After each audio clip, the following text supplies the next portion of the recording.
এরপর দিন সকালবেলা পুনম চলে গেল ওদের বাড়িতে। পুনম চলে যাওয়ার পর থেকে বিন্দুর কেমন মন ভার। রাতে আমার সাথে সেদিন একটি কথাও বলল না বিন্দু। কি অদ্ভুত কাণ্ড। এর দুদিন পর হঠাৎ করে পুনম আবার চলে এলো। ওই দিন থেকে আবার বিন্দু প্রাণোচ্ছল হয়ে উঠল, সবসময় হাসি খুশি থাকতো। তারপর না চাইতো আমার মুখ থেকে বেরিয়ে এলো শব্দটি। ইমতিয়াজ ভাইয়া বললেন, সেদিন ফ্রাইডে ছিল, আমি গোসল সেরে নামাজে যাওয়ার প্রস্তুতি নিয়ে নিচ্ছি। মায়ের সেদিন হঠাৎ করে প্রেশার বেড়ে গেল। এলিজা মায়ের মাথায় পানি ঢেলে দিচ্ছে। বিন্দু তখন বলল, নামাজে যাওয়ার আগে মার জন্য ফার্মেসি থেকে 2টো ট্যাবলেট নিয়ে আসো। ওর কথায় আলনা থেকে শার্টটা নামিয়ে গায়ে লাগিয়ে বের হয়ে যায়, কিন্তু অর্ধেক পথ গিয়ে মনে হলো ড্রয়ার থেকে টাকা নিয়ে আসিনি। তাই দ্রুত ফিরে এলাম বাসায়। আর ফিরে দেখি ইমতিয়াজ ভাইয়া চোখ মুছলেন, তারপর আবার একটা দীর্ঘশ্বাস ছেড়ে দিয়ে বললেন, এই দিন দুপুরে ওরা অসভ্যতামি করছিল দরজার এক পাশ দাঁড়িয়ে। ইমতিয়াজ ভাইয়া কান্নার জন্য কথা বলতে পারছেন না। তিনি কান্না ভরা গলায় বললেন, আমি বিন্দুকে খুব ভালোবেসে ফেলেছিলাম, কিন্তু এই দৃশ্য দেখে আমার মাথায় রক্ত চড়ে গিয়েছিল। আমি হাতে বটি নিয়ে ওদের খুন করে ফেলতে চাইলাম, কিন্তু এলিজা এসে আমায় জাপটে ধরে ফেললো আর কাঁদতে কাঁদতে বলল, ভাইয়া, পুনম আমায় ভালো না বাসুক, আমি তো তাকে বাসি। আমার চোখের সামনে তাকে তুই কিংবা অন্য কেউ আঘাত করলে আমি সহ্য করতে পারবো না রে ভাইয়া। এলিজার জন্য মারতে পারিনি ওদের। বিকেলবেলা ঠিক করলাম পুনমের বাবা আর বিন্দুর বড় ভাইকে খবর দেব। খবর দিলামও। ওরা জানালো পরদিন সকালবেলা আসবে। ইমতিয়াজ ভাইয়া এবার থামলেন। আবার একটা সিগারেট ধরিয়ে তিনি বাতাসে ধোঁয়া ছাড়লেন। তারপর একবার আকাশের দিকে তাকালেন। তার সাথে আমিও আকাশের দিকে তাকালাম। আকাশ ভরা কালো কালো মেঘ, বৃষ্টি আসবে হয়তো। ইমতিয়াজ ভাইয়া বললেন, ওরা তো বলেছিল পরদিন আসবে, কিন্তু পরদিন আর আসার প্রয়োজন হয়নি ওদের। রাতে ওরা খবর পেল পুনম বিন্দুকে নিয়ে পালিয়ে গেছে। কোথায় পালিয়ে গিয়েছিল ওরা? আর এখন ওরা কোথায় আছে জানি না। আজ পর্যন্ত কোনো খবর পাইনি। তবে কি পুনম এলিজার কাছাকাছি এসেছিল শুধুমাত্র বিন্দুর জন্যই? আমার ধারণা এটাই। এলিজার কথা বলুন প্লিজ, ওর জন্য আমার খুব কষ্ট হচ্ছে। আর আপনার জন্য। এলিজা তো কষ্ট নিয়ে মারাই গেল, একেবারেই মারা গেল, কিন্তু আমি কষ্ট নিয়ে মরার মতো বেঁচে আছি। এলিজা কিভাবে মারা গেল? এই জন্যই ছাদে এসে গল্প করছি তোমার সাথে। এলিজা কিভাবে মারা গেল তোমায় দেখাবো বলে। ইমতিয়াজ ভাইয়া বসা থেকে উঠে দাঁড়ালেন, আমার সাথে এসো। আমি বসা থেকে উঠে তার পেছন পেছনে হাঁটলাম। ইমতিয়াজ ভাইয়া হেঁটে গেলেন একেবারে ছাদের পশ্চিম কিনারে। আমিও গিয়ে ওখানে দাঁড়ালাম। তিনি এবার বললেন, নিচে তাকাও। আমি নিচে তাকালাম। তিনি এবার বললেন, ছাদ থেকে নিচটা অনেক ব্যবধান না? মানে এখান থেকে লাফ দিলে বাঁচার পসিবিলিটি কতটুকু? 0%। যদি আল্লাহ বাঁচিয়ে দেন তা ভিন্ন। ইমতিয়াজ ভাইয়া হঠাৎ ডুকরে কেঁদে উঠলেন। তারপর কান্না ভেজা গলায় বললেন, পুনমের থেকে পাওয়া এত বড় আঘাতটা আমার বোন সহ্য করতে পারেনি। আর পরদিন সকালবেলা এখান থেকে নিচে ঝাঁপ দিয়েছিল এলিজ, আমার লক্ষ্মী এলিজ। ইমতিয়াজ ভাইয়া ছাদের রেলিং ধরে হেঁচকি তুলে কাঁদছেন। এমনভাবে কোনো দিন আমি কোনো পুরুষকে কাঁদতে দেখিনি। আমি ইমতিয়াজ ভাইয়াকে কীভাবে সান্ত্বনা দেব তা বুঝতে পারছি না। তবে একটা কাজ আমি করেছি।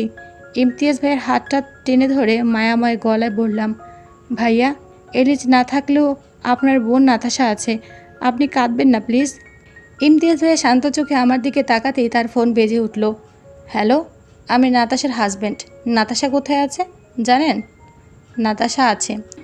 আপনি বলেছিলেন সে যেন কয়েকদিনের জন্য কোথাও সেটেলড হয়। সে এখন সেটেলড হয়েছে। ওপাশ থেকে নিতুলের কণ্ঠ কেমন যেন শোনালো। সে বলল, কোথায় আছে এখনও? তার ভাইয়ের কাছে। তার ভাই আবার কোত্থেকে এলো? তার কোনো ভাই বোন নাই, সে একা। ইমতিয়াজ ভাইয়া হেসে বললেন, যার কেউ থাকে না তারও কেউ হয়ে যায়। নাতাশার ভাই আগে ছিল না, এখন আছে। ওর ভাইয়ের নাম বলুন। ইমতিয়াজ রহমান। ডাক্তার ইমতিয়াজ রহমান মানে আপনি? আমি। তাহলে এত ভনিতা করছেন কেন? এক্ষুনি আপনার ঠিকানা দিন। ইমতিয়াজ ভাইয়া বললেন, ঠিকানা দিয়ে আপনি কি করবেন?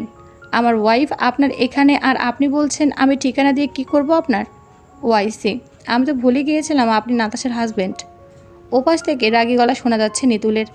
ইমতিয়াজ ভাইয়া ঠিকানা বলে দিলেন। তারপর ফোন কেটে ইমতিয়াজ ভাইয়া আমার দিকে তাকিয়ে বললেন, তোমার হাজব্যান্ড ফোন করেছিল ভাইয়া, ও বোধ হয় আপনার কথা রাগ করেছে। ইমতিয়াজ ভাই অদ্ভুতভাবে হেসে বললেন, এই নারী জাতিটা বড় অদ্ভুত। এরা যাকে ভালোবাসে এর জন্য জীবন পর্যন্ত কোরবান করে দেয়, এমনকি এটা জানার পরেও যে তার ভালোবাসার মানুষটি তাকে ঠকাচ্ছে। আমি ইমতিয়াজ ভাইয়ার মুখের দিকে তাকিয়ে রইলাম। আজ হয়তো নিতুল আসবে আমায় নিতে। বাসায় সব মিটমাট করে নিয়েছে বোধহয় সে। এটা ভেবে আমার খুব আনন্দ হচ্ছে, কিন্তু কষ্ট হচ্ছে এই জন্য যে ইমতিয়াজ ভাইয়া আবার একা হয়ে যাবে, আর কেউ থাকবে না তার কষ্টগুলো শোনার জন্য। নিতুল এলো সন্ধ্যাবেলায়। আমি আর ইমতিয়াজ ভাইয়া বাসার সামনে দাঁড়িয়ে থেকে এই রিজা আর তার মায়ের কবর দেখছিলাম। দুটি কবর একসাথে এবং সেই কবরগুলো বাঁধানো। কবর দুটো দেখে মনে হচ্ছে মা যেন মৃত্যুর পরেও তার মেয়েটিকে আগলে রেখেছেন তারা মায়া ভরা বুকে। বিকেলবেলা যখন নিতুল এলো না, তখন ভাবলাম হয়তো আজ নিতুল আসবেই না, তাই আমায় নিয়ে ইমতিয়াজ ভাইয়া কবর দেখাতে গেলেন। কবরের কাছে এসে দাঁড়িয়ে ইমতিয়াজ ভাইয়া তার চোখ মুছলেন, তারপর আমায় বললেন, ডানের কবরটা এলিজার আর তার বামে মা, বলে ফুপিয়ে কেঁদে উঠলেন তিনি। আমি বললাম, আন্টি কীভাবে মারা গিয়েছিলেন? ইমতিয়াজ ভাইয়া বেদনা ভরা গলায় বললেন, মার প্রেশার এমনিতে হাই ছিল, আর ওই দিন এলিজার মৃত্যুর কথা শুনে সঙ্গে সঙ্গে স্ট্রোক করলেন তিনি, তারপর দ্রুত মৃত্যুবরণ করলেন। আমি তাকে হাসপাতালে নেওয়ারও সময় পাইনি, এমনকি নিজেও পর্যন্ত চিকিৎসা দিতে পারিনি। হয়তোবা আমার চেয়ে এলিজাকে বেশি ভালোবাসেন বলেই আমায় দুঃখের সাগরে ফেলে দিয়ে তিনি তার কন্যার সাথে ওপারে চলে গিয়েছিলেন সেদিন। কথাটি বলে চোখ মুছলেন তিনি, কিন্তু তার কান্না থামছেই না, আবার কেঁদে উঠলেন তিনি। আমি তার কাছে গিয়ে তার একটা হাত ধরে বললাম, ভাইয়া আমি তো আছি, আমি আপনার বোন, কাঁদবেন না প্লিজ। আর ঠিক তখনই বাড়ির গেটে পা রাখলো নিতুল। আমি তাকে দেখিনি, কিন্তু সে আমায় দেখে। সে স্পষ্ট দেখতে পায় ইমতিয়াজ ভাইয়ের হাতটা ধরে আছি আমি, আর দেখা মাত্রই সে তেড়ে আসে আমার কাছে। ইমতিয়াজ ভাই তখনও কাঁদছেন। এই কান্নারত মানুষটাকে এক ধাক্কায় দূরে সরিয়ে ফেলে নিতুল আমার হাতটা ধরে টেনে একপাশে নিয়ে এলো, তারপর আমার গালে ঠাস করে দুটো চর বসিয়ে দিয়ে বলল, হারামজাদি, মা তো তোকে এমনি এমনি পথে ফেলে রেখে যায়নি, তুই তো সত্যি একটা। ওর মুখ থেকে এমন কথা শুনে আমি কাঠ হয়ে গেলাম, তাই যেভাবে দাঁড়িয়েছিলাম ঠিক সেভাবেই গালে হাত দিয়ে দাঁড়িয়ে রইলাম। কিন্তু ইমতিয়াজ ভাইয়া আমার মতো কাঠ হয়ে দাঁড়িয়ে রইলেন না। খুব দ্রুত তিনি নিতুলের শার্টের কলার টেনে ধরে বললেন, কি বলেছিস নাতাশাকে?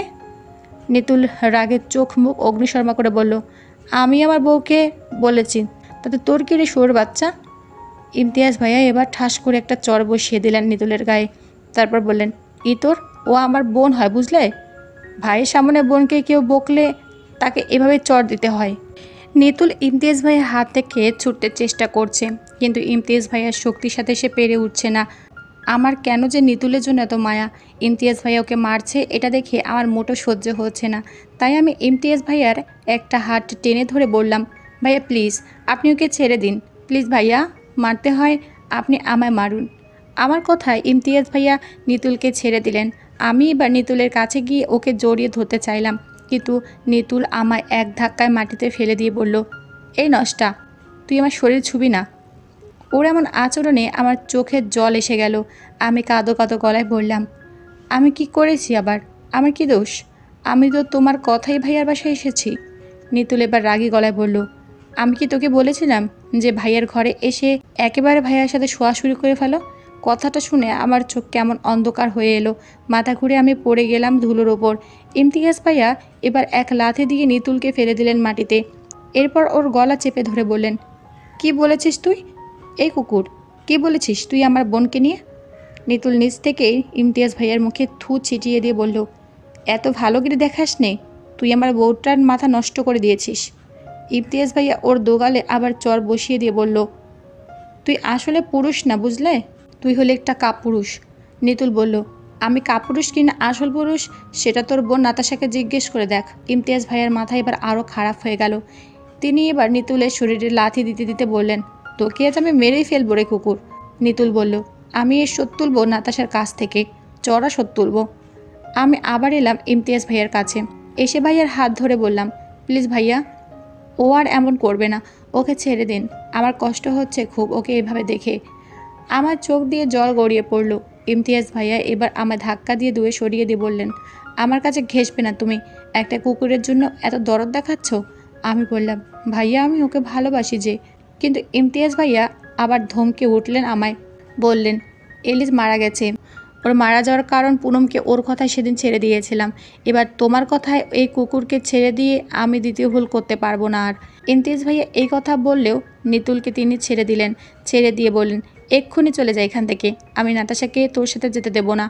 নিতুল মাটি থেকে উঠে শরীর ঝেড়ে ধুলোবালি পরিষ্কার করতে করতে বলল, নাতাশা, তোমার কাছে কে বেশি, আমি না ওই ডাক্তার? আমি কি বলবো বুঝতে পারছি না। আমি তো নিতুলকেই ভালোবাসি, নিতুল আমার স্বামী, আমার কাছে তো সেই বেশি।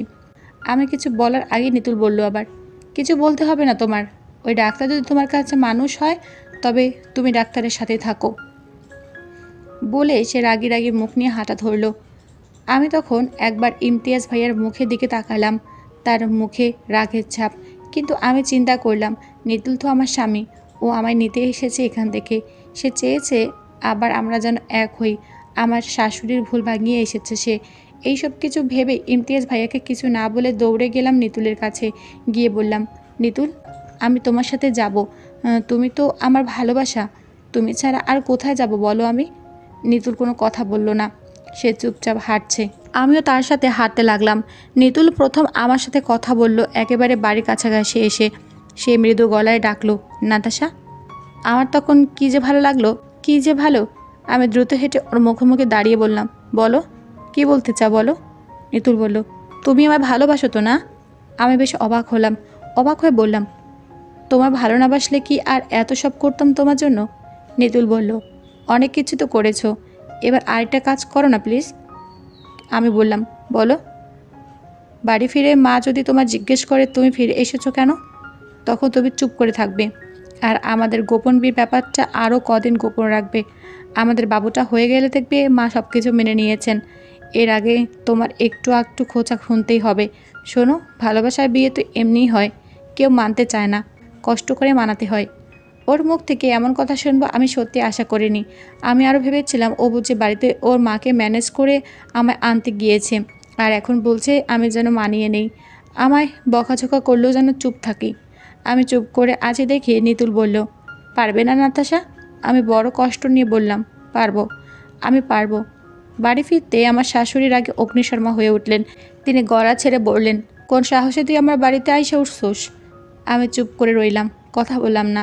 শাশুড়ি মা আবার বললেন, বল, তোরে সাহস দিছে কেডা?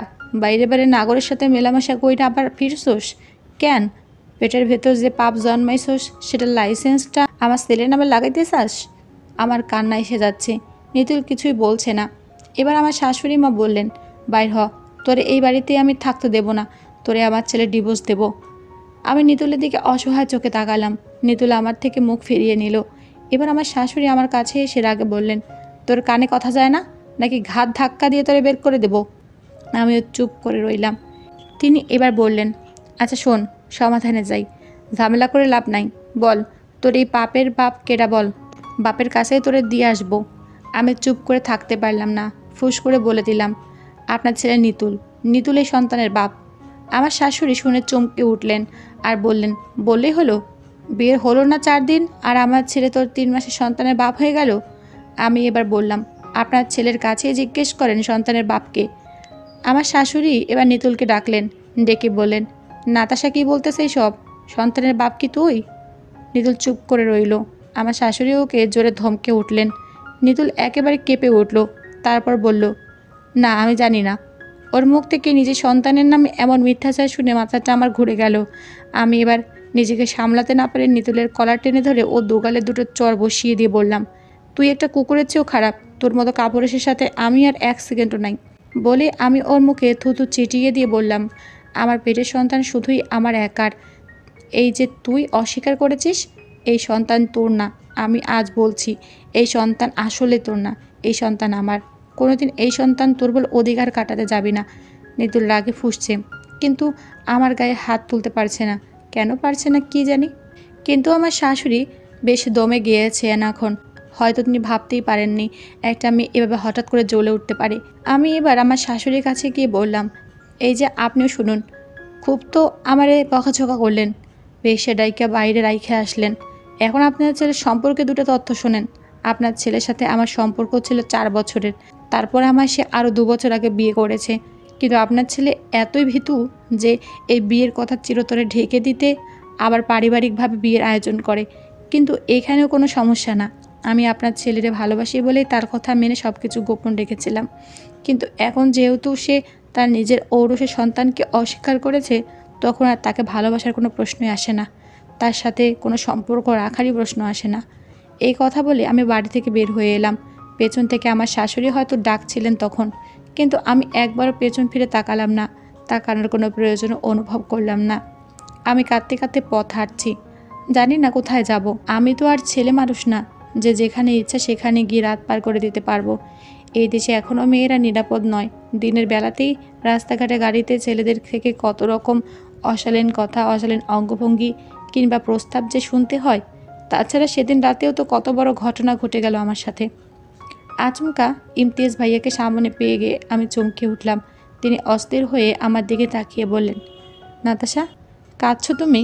বলে তিনি আমার কাছে এসে আমার দু চোখ মুছে দিয়ে বললেন, আমি আগেই জানতাম এমন কিছু হবে, এই জন্যই এগিয়ে এসেছি। একবার ভেবেছিলাম নিতুলদের বাড়ি যাব, কিন্তু যাইনি এই ভেবে যে ওরা আমায় ফাঁসিয়ে দিতে পারতো। আমি ইমতিয়াজ ভাইয়াকে জাপটে ধরে ছোট বাচ্চাদের মতো আবার কেঁদে উঠলাম। ইমতিয়াজ ভাইয়া আমার মাথায় হাত বুলিয়ে দিয়ে বললেন, কেঁদো না, তোমাকে শক্ত হতে হবে, প্রতিবাদ শিখতে হবে। এদেশের মেয়েরা যেদিন প্রতিবাদ করতে শিখবে, সত্যটা প্রকাশ্যে বলে দিতে শিখবে, সেদিন আর মেয়েদেরকে দমিয়ে রাখতে পারবে না, বুঝেছ? আমি কান্নামাখা গলায় বললাম, হুম। ইমতিয়াজ ভাইয়া এবার বললেন, তাহলে চোখের জল মুছে ফেলো। আমি চোখের জল মুছে ফেললাম বা হাতের পিঠ দিয়ে। তারপর তিনি বললেন, আপাতত আমার বাসায় চলো, ওখান থেকেই বাকি প্ল্যান আর অ্যাকশনে আমরা যাব। এই শয়তান আর ওর মাকে উচিত শিক্ষা দেব। আমি চুপ করে রইলাম। ইমতিয়াজ ভাইয়া বললেন, নাতাশা, তুমি কি এখনও নিতুলকে ভালোবাসো? নিতুলকে ভালোবাসি কথাটা শুনে আমার মাথা আগুন হয়ে গেল। আমি রাগে ক্ষোভে জোর গলায় বললাম, ভাইয়া প্লিজ আমার সামনে এই কুকুরটার নাম আপনি উচ্চারণ করবেন না। আপনি জানেন ও আজ কী করেছে? কি করেছে? আমার পেটে থাকা ওর নিজের সন্তানকে অস্বীকার করেছে। ইমতিয়াজ ভাইয়া কথাটা শুনে খুব একটা অবাক হলেন না। তিনি মৃদু হেসে বললেন, যে নিজের ভালোবাসাকে অস্বীকার করে ফেলে, সে নিজের স্ত্রীকে বিপদের মুখে ঠেলে দিতে পারে, তার থেকে তুমি আর কি ভালো আশা করো? আমার আবার কান্না পেয়ে গেছে। আমি শব্দ করে কেঁদে উঠলাম। ইমতিয়াজ ভাইয়া এবার আমায় একটা বড়সড় ধমক দিলেন। ধমক দিয়ে বললেন, বললাম না কাঁদবে না? কার জন্য কাঁদছো? মানুষ মানুষের কাছ থেকে দুঃখ পেলে কাঁদে, মন খারাপ করে, কিন্তু অমানুষের কাছ থেকে দুঃখ পেলে কেউ কাঁদে না। আমি আবার চোখ মুছে ফেললাম। তারপর হাঁটা ধরলাম আমরা। আমাদের গন্তব্য ইমতিয়াজ ভাইয়ার বাড়ি। বাসায় ফিরে আমি অদ্ভুত এক কাণ্ড করলাম। হাতের চুড়ি খুলে ফেলতে লাগলাম। ইমতিয়াজ ভাইয়া তা দেখে আমার ধমক দিলেন, বললেন, চুড়ি খুলতেছো কেন? আমি কাঁপা কাঁপা গলায় বললাম, আমি এখন আর কারো বিয়ে করা বউ না ভাইয়া, আমার হাতের চুড়ি রাখার প্রয়োজন নাই। ইমতিয়াজ ভাইয়া বললেন, কিন্তু তুমি একজন মা, মায়ের হাতের চুড়ি থাকায় কোনো নিষেধ নাই। আমি মনে মনে ভাবলাম, ইমতিয়াজ ভাইয়া তো ভুল বলেননি। আচ্ছা, ইমতিয়াজ ভাইয়ার মতো এত ভালো মানুষ অন্য পুরুষগুলো হয় না কেন? সকালবেলা অদ্ভুত এক ঘটনা ঘটল। নিতুল এসে বসে আছে বাসায়। বাসায় আমি একা। ইমতিয়াজ ভাইয়া বাজার করতে গিয়েছেন। নিতুল এসে কাচুমাচু করে বলল, নাতাশা, আমি সরি, অনেক ভুল করে ফেলেছি। আমি মাপ চাচ্ছি তোমার কাছে, আমায় মাফ করে দাও প্লিজ। আমি কথা বললাম না। ওর সাথে কথা বলতে আমার ইচ্ছে করছে না, বরং আমার ইচ্ছে হচ্ছে নিতুল যেন আমার সামনে থেকে এক্ষুনি বিদায় হয়। নিতুল আমায় চুপ করে থাকতে দেখে আমার দুহাত এসে ধরে ফেলল। ও আমার হাত ধরতেই ওর থেকে একটানে হাত ছাড়িয়ে নিয়ে বললাম, তোকে এত বড় সাহস কে দিয়েছে রে কুকুর আমার হাত ধরার? সে তবুও কাচুমাচু করে বলতে লাগলো, প্লিজ রাগ রেখো না, মাকে আমি সব বুঝিয়ে বলেছি। মাই আমাকে পাঠিয়েছে তোমাকে নিয়ে যেতে। আর তুমি তো আমায় অনেক ভালোবাসো। তুমি তো বলেছিলে আমার জন্য তুমি সব করতে পারো। আমার ভীষণ রাগ পাচ্ছে এখন। ইচ্ছে করছে ওকে ঘাড় ধাক্কা দিয়ে এক্ষুনি বাসা থেকে বের করে দিতে। তবু নিজেকে সামলে নিয়ে বললাম, হাত ছাড়ো বলছি, হাত ছেড়ে দাও আমার। তুমি যতক্ষণ আমায় ক্ষমা না করো ততক্ষণ আমি তোমার হাত ছাড়বো না। আমি ওকে সাবধান করে দিয়ে বললাম, ভাগ্য ভালো তো এক্ষুনি এখান থেকে চলে যাও। ইমতিয়াজ ভাইয়া যদি এসে তোমায় এখানে দেখে তখন কিন্তু সর্বনাশ হয়ে যাবে। এখান থেকে আজ তো তুমি যেতে পারবে না। নেতুল হঠাৎ চটে গেল। সে রাগে অগ্নিশর্মা হয়ে উঠে আমার হাতে এক ঝাড়ি দিয়ে আমার হাত ছেড়ে দিয়ে বলল, এই ডাক্তারটাই সব খেলার মূল। তুমি এর জন্য আমার সাথে এমন করছো? মানে তোমার কাছে আমার চেয়ে ওই ডাক্তারটাই বেশি? বেশি, কারণ তুমি আমার কিচ্ছু হও না। কিন্তু ওই ডাক্তারটা আমার ভাই। ভাই না, নাগর। এটা আমি খুঁজে বের করব, আর শালাকে আমি উচিত শিক্ষা দিয়ে ছাড়বো। এই কথা বলে নিতুল বাসা থেকে বেরিয়ে চলে যাচ্ছিল। আমি পেছন থেকে তখন তাকে বলে দিলাম, দেখা যাবে কে কাকে শিক্ষা দেয়। বিশ্বাসঘাতকেরা একদিন ঠকে যায়। সকালবেলা চায়ের কাপের ঠোঁটে স্পর্শ করে কথাটা বললেন ইমতিয়াজ ভাইয়া। কথাটা খুব সাধারণ, কিন্তু এই সাধারণ এবং কমন কথাটা শুনে মনে প্রচণ্ড একটা ধাক্কা খেলাম আমি। ইমতিয়াজ ভাইয়া আমার দিকে তাকিয়ে বললেন, নাতাশা, তোমার কাছে একটা কথা লুকিয়েছিলাম আমি, কিন্তু এখন আমার মনে হচ্ছে এই কথাটা তোমার কাছে লুকাবার কোনো কারণ নাই। আমি ইমতিয়াজ ভাইয়ার দিকে সহজভাবে তাকালাম। ইমতিয়াজ ভাইয়া বললেন, নাতাশা, বিন্দুর সাথে আমার একদিন দেখা হয়েছিল। কোথায় জানো? আমি বেশ অবাক হলাম। বললাম, কোথায়? ইমতিয়াজ ভাইয়া তার নিভন্ত গলায় বললেন, একটা বস্তিতে। ওখানে আমরা একটা টিমে গিয়েছিলাম স্বাস্থ্যসেবা দেওয়ার জন্য। তারপর বিন্দুর সাথে আমি কথা বলতে পারিনি, কারণ ও আমায় দেখে লুকিয়ে গিয়েছিল। আমার সামনে সে আসেনি, কিন্তু ওর বিষয়ে অন্য একটা মেয়ের কাছে সব কিছু জানতে পেরেছি। কি জানতে পেরেছেন ভাইয়া? পুনম ওকে ছেড়ে চলে গেছে, মানে ওদের ডিভোর্স হয়ে গেছে। আর এরপর সে বাসায়ও ফিরতে পারেনি, তার বাবা মা তাকে গ্রহণ করেনি। তারপর থেকে সে এই বস্তিতে বসবাস করছে। বিন্দু কি আর সংসার করেনি? ইমতিয়াজ ভাইয়া বড় দুঃখে কাতর গলায় বললেন, এই বস্তির মেয়েদের কেউ বিয়ে করে না। ইমতিয়াজ ভাইয়ের কথা শুনতে গিয়ে আমার চা ঠান্ডা হয়ে গেল, কিন্তু এক চুমুক চা আর খাওয়া হলো না। কিন্তু ইমতিয়াজ ভাইয়া ঠিকই কথা বলতে বলতে চা খেয়ে শেষ করে ফেললেন। আমি ইমতিয়াজ ভাইয়াকে বললাম, ভাইয়া, আপনার কি বিন্দুর জন্য দুঃখ হয় না? ইমতিয়াজ ভাইয়া কষ্টের হাসি হেসে বললেন, না, হয় না। বিন্দুর জন্য আমার দুঃখ হয় না, কিন্তু আমার ভালোবাসার জন্য আমার দুঃখ হয়। ভুল মানুষকে ভালোবাসার দুঃখ। ইমতিয়াজ ভাইয়ের চোখের দিকে তাকালে কষ্ট হয়। একজন সুঠামদেহী শক্তিশালী পুরুষের চোখের জল মোটেও মানায় না, কিন্তু তারও যে মন আছে, কষ্ট আছে। সব কষ্ট সবসময় সবাই গোপন করতেও তো জানে না। ইমতিয়াজ ভাইকে আমারও বলতে ইচ্ছে করছিল, ভাইয়া, আমারও কষ্ট হয়। মানুষ হয়ে একটা কুকুরকে ভালোবাসার কষ্ট। ইমতিয়াজ ভাইয়া আমার দিকে সরল চোখে তাকিয়ে বললেন, এসব কষ্টের ভিড়ে বেঁচে থাকার আনন্দ খুঁজে বের করতে হবে। নিজে যে ভুল করে কষ্ট পেয়েছো, সেই ভুলে যেন অন্য কেউ পা না দেয়, সেটুকু সতর্ক মানুষদের করতে হবে। আমি মনে মনে বললাম, আচ্ছা। বিকেলবেলা আমি আর ইমতিয়াজ ভাইয়া বসে বসে পরিকল্পনা করছিলাম কিভাবে বাবা মার কাছে ফিরে যাব, তাদের কাছে গিয়ে কি বলবো। আর তখন হঠাৎ করে কেউ দরজায় প্রবল নাড়ে। দরজা খুলতেই আমি মুহূর্তে স্তিমিত হয়ে পড়ি। নিতুল আর ওর মা এসেছে, সঙ্গে পুলিশ, একজন দারোগা আর দুজন কনস্টেবল। ইমতিয়াজ ভাইয়া বললেন, আপনারা? দারোগা তার গমগমে গলায় বললেন, আপনার নামে অভিযোগ আছে। নিতুল সাহেবের স্ত্রীকে আপনি অপহরণ করেছেন। মানে? ইমতিয়াজ ভাইয়া অবাক হওয়া গলায় বললেন। দারোগা বললেন, মানেটা আদালত বোঝাবে। আপনাকে এখন আমাদের সাথে থানা যেতে হবে। আমি তখন কাঁপা কাঁপা গলায় বললাম, না, ইমতিয়াজ ভাইয়া তো আমায় অপহরণ করেনি। নিতুল আমায় বের করে দিয়েছিল বাড়ি থেকে, তারপর আমি এসে ভাইয়ার বাসায় উঠেছি। দারোগা আমায় ধমক দিয়ে বললেন, চুপ করুন আপনি। লজ্জা করে না নিজের পেটের সন্তান রেখে স্বামী ছেড়ে অন্য পুরুষের সঙ্গে এসে সময় কাটাতে? নিতুল তখন চোরা হাসি হাসছিল। আমি স্পষ্ট দেখেছি ইমতিয়াজ ভাইয়া তখন দারোগার প্রতি রেগে গেলেন। তিনি বললেন, নাতাশাকে নিয়ে একটা মন্দ কথা বলবেন না, ও আমার বোন হয়। নিতুলের মা তখন বলে উঠল, স্যার, মিথ্যা বলছে ও। ভাই বোনের নাম করে দুজনে প্রেমের সম্পর্ক। নিতুলও তার মায়ের সাথে যোগ দিল। দারোগা বললেন, নিজের বউকে সামলে রাখতে পারেন না, নিয়ে যান, বাসা নিয়ে যান। নিতুল এবার দারোগাকে অনুনয় করে বলল, স্যার, ওকে রিমান্ডে নেওয়ার আবেদন করবেন, বুঝলেন? ইচ্ছা মতো শিক্ষা দিয়ে দেবেন। দারোগা নিতুলকে ধমক দিয়ে থামিয়ে দিলেন। তারপর ইমতিয়াজ ভাইয়ের পবিত্র দুহাতে হাত কড়া পরিয়ে বাসা থেকে বের করে নিয়ে গেলেন গাড়ির কাছে। গাড়িতে ওঠার সময় ইমতিয়াজ ভাইয়া আমার দিকে তাকালেন। তার চোখ তখন জল ছলছল। আমার কি যে কষ্ট লাগলো তার চোখের দিকে তাকিয়ে। আমি তখন শব্দ করে কেঁদে উঠলাম। ইমতিয়াজ ভাইয়া ওখান থেকে জোর গলায় বললেন, নাতাশা, সত্যের বিনাশ কেউ করতে পারবে না। আমি খুব দ্রুত ফিরে আসব, কিন্তু তোমাকে একটা কথা বলি, তুমি নিতুলের সঙ্গে যেও না। তুমি তোমার বাবা মার কাছে ফিরে যাও। আর আমার জন্য তোমার কিছু করতে হবে না। আমার অনেক বন্ধু আছে, তারা খবর পেয়েই আমায় ছাড়িয়ে নেওয়ার ব্যবস্থা করবে। ইমতিয়াজ ভাইয়ার এসব আদিক্ষেতাকে হয়তো দারোগা সন্দেহের চোখে দেখলেন, তাই তিনি তার লাঠি দিয়ে ইমতিয়াজ ভাইয়ার পিঠে শক্ত করে আঘাত করলেন। আর ইমতিয়াজ ভাইয়া তখন ব্যথায় কুকিয়ে উঠলেন। নিরপরাধ একটা মানুষ আমার জন্য এত কষ্ট পাচ্ছে, জেলে যাচ্ছে, ভাবতে নিজের প্রতি কেমন ঘেন্না হচ্ছে। কিন্তু আমি কি করব এখন? ওরা ইমতিয়াজ ভাইয়াকে নিয়ে চলে গেছে। তারপর নিতুল আমার হাত টেনে ধরে বলল, আসো।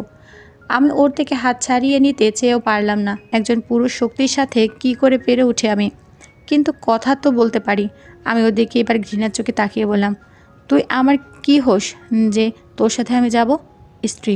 আমি থুক করে একদলা থুতু ওর মুখের ওপর ছিটিয়ে দিয়ে বললাম, তুই আমার ছাই হোস। তোর সাথে আমার সব সম্পর্ক ছিন্ন করে সেদিন আমি চলে এসেছি।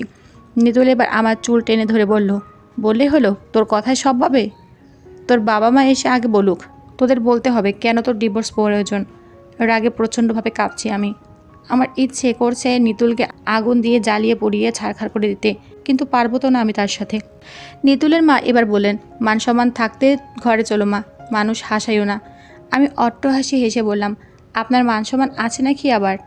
আমার মুখে এমন কথা শুনে নিতুলের প্রচণ্ড রাগ পেয়ে গেল। সঙ্গে সঙ্গে সে আমার তলপেটের জোরে এক লাথি বসিয়ে দিল, আর আমি ব্যথায় কুকিয়ে উঠে একবারে মাটিতে গড়িয়ে পড়লাম। আমার চোখ তখন কেমন ঘন আধার হয়ে এলো। পৃথিবীকে মনে হলো এ যেন কোনো বৃহৎ আকারে ফুটবল ঘুরছে, প্রচণ্ড রকম ঘুরছে। সে ঘূর্ণির ভেতর আটকে গেছি আমিও ঘুরছি, প্রচণ্ড রকম ঘুরছি। আমি কি করে রেহাই পাবো এই ঘূর্ণির কবল থেকে? কি সর্বনাশ, আমার সন্তানটা মিসক্যারেজ হয়ে গেল। যখন পৃথিবী ঘুরঘুর করে ঘুরছিল তখন আমার পায়ের গোড়ালি বেয়ে তরল কিছু নামছে এমন টের পেয়ে হাত রাখলাম। তারপর হাতের তালুটা আবছা অন্ধকার চোখের সামনে আনতেই আমার মাথাটা আবার চক্কর দিয়ে উঠল। এত লাল টকটকে রক্ত, এই রক্তের সাথে মিশে আসছে আমার সারা জীবনের স্বপ্ন, আমার ভেঙে যাওয়া মাতৃত্ব। ব্যথায় কাতর হয়ে উঠছি আমি, একটু নড়তে পারছি না, দাঁতে দাঁত লেগে আসছে আমার। আর কিছু ঠিক মনে করতে পারছি না আমি, আর শুধু এতটুকু জানি তখন আমার মাথার ওপর দিয়ে দ্বিপ্রহরের দিবাকরের তেজ, সে তেজের নিচে জ্ঞান হারালাম আমি। আমার জ্ঞান ফেরার পর চোখ খুলে দেখি আমি বেডে শুয়ে আছি হাসপাতালের কোনো এক কেবিনের বেডে, আর আমার সামনে দুহাত তুলে কেঁদে একসার হয়ে মরছেন আমার মা। আমি চোখ খুলে মাকে দেখে চিৎকার করে কেঁদে উঠলাম, ও মা গো। আমার মা তখন দোয়া ভেঙে দিয়ে আমার জড়িয়ে ধরলেন, আমার মাথায় হাত বুলিয়ে দিলেন, কপালে গাঢ় চুমু এঁকে দিয়ে বললেন, তুই একা পড়েছিলি ওখানে, কেউ ছিল না তোর পাশে, শুধু একজন ভিখারি যদি তোকে না দেখতো তখন কিভাবে আমি জানতাম তোর এই দশা? ওই ভিখারি যদি তোকে না চিনতো, যদি না জানতো তুই আমার মেয়ে। আমি কাঁদছি, মায়ের কোলের ওপর পড়ে থেকে কাঁদছি। মা বললেন, নিতুলকে ফোন করেছি, রিসিভ করে না, কেটে দেয়। আর তুই ওখানে ছিলি কেন? কি হয়েছিল তোর বলতো? আর ভয় ডর লিখে লাভ নেই। আমি এখন জেনে গেছি পৃথিবীর সবচেয়ে ভালো বন্ধু হয় মাই। পৃথিবীর সবচেয়ে ভালো সমাধান জানে এই মাই। আমি কেঁদে কেঁদে মার কাছে সব কিছু খুলে বললাম। জ্ঞান ফিরেছে শুনে বাবাও আমার কাছে এসেছেন, আর তিনিও শুনছেন সব কিছু। বাবা শুনে রাগে অগ্নিশর্মা হয়ে উঠে বললেন, নিতুলকে আমি নিজের হাতে খুন করে ফেলবো বলে তিনি হাঁপাতে লাগলেন। মা বললেন, দেশে আইন আছে, তোমার কিছু করতে হবে না, তুমি পাল্টা মামলা করো। আজ আমার মেয়েটা মরতে বসেছিল, আর বাচ্চাটা তো মরেই গেল। আমি বললাম, আগে ইমতিয়াজ ভাইয়াকে ছাড়াবার ব্যবস্থা করো তোমরা। বাবা বললেন, ইমতিয়াজকে আমি দ্রুত ছাড়িয়ে আনবো, সত্যি ছাড়িয়ে আনবো। বাবা মামলা করে দিলেন নিতুল আর তার মায়ের নামে নারী এবং শিশু নির্যাতনের মামলা। তাছাড়া নির্দোষ একজন মানুষকে ফাঁসিয়ে দিয়ে গ্রেপ্তার করার বিরুদ্ধে অভিযোগ করলেন, আর নিতুলের সাথে আমার ডিভোর্সের বিষয়েও। তারপর আমাদের পক্ষ থেকে উকিল ধরা হলো। উকিল বললেন, ইমতিয়াজ সাহেবের দ্রুত মুক্তি মিলবে। এমন নাটকীয় কেসও কি পুলিশ নেয়? দেশটা একেবারে নষ্ট হয়ে গেছে বুঝলেন, পুলিশগুলো ঘুষ পেলে সব করতে পারে। বাবা বললেন, তাই যেন হয়। ইমতিয়াজ ছেলেটা বড্ড ভালো। নিতুল আর ওর মা অ্যারেস্ট হয়েছে। তারপর আদালতে আমার জবানবন্দি নিয়ে ইমতিয়াজ ভাইয়াকে নির্দোষ হিসেবে ঘোষণা দিয়ে তাকে সম্মানের সহিত মুক্তি দেওয়া হয়েছে। আর আমার শারীরিক অবনতি অত্যাচার করে গর্ভপাত ঘটিয়ে দেওয়ার জন্য নিতুলকে যাবজ্জীবন কারাদণ্ড এবং তার মাকে 10 বছরের কারাদণ্ড দেওয়া হয়েছে। সেদিন ওর থেকে আমার ডিভোর্সও মিলেছে। এখন আর নিতুল আমার কেউ হয় না, ওর সাথে আমার কোনো সম্পর্ক নেই। রায় শোনার পর নিতুলের মুখের দিকে তাকিয়ে দেখি ভয়ে ওর মুখটা কেমন চুপসে গেছে।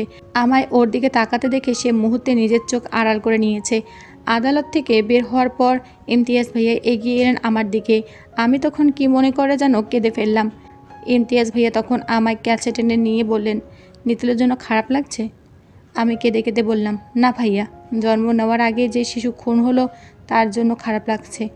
ইমতিয়াজ ভাইয়া তখন আমার মাথায় আলতো করে হাত বুলিয়ে দিয়ে বললেন, স্বয়ং আল্লাহ হয়তো চাননি পৃথিবীতে এসে এই সন্তান দেখুক। এই পৃথিবী তার জন্য খুব নিষ্ঠুর। তারপর ইমতিয়াজ ভাইয়া বললেন, দেখিস, তোর জন্য লক্ষ্মী একটা ছেলে দেখে আবার বিয়ে দেবো তোকে। সেই ছেলে কাপুরুষ হবে না, সুপুরুষ হবে। সেই ছেলে তোর সাথে গোপনে ছলনা না করে তোকে ভালোবাসবে। সে ছেলে লাথি মেরে তোর পেটে সন্তানকে খুন না করে তোর পেটে তার কান রেখে সন্তানের সাথে কথা বলার কথোপকথনে লিপ্ত হবে। ইমতিয়াজ ভাইয়ের কথাগুলো শুনে আমার দু চোখ থেকে ছলছল করে জল গড়িয়ে পড়ল গালের ওপর। ইমতিয়াজ ভাইয়া সে জল তার আঙুলের ডগায় তুলে নিয়ে বললেন, এই জল নিয়ে আসুক আলোকে দিন। আমি ইমতিয়াজ ভাইয়ের হাতটা শক্ত করে ধরলাম। আমার এখন আর ভয় করছে না। আমার মনে হচ্ছে পৃথিবীতে রক্তের চেয়েও গভীর সম্পর্ক হলো বিশ্বাসের।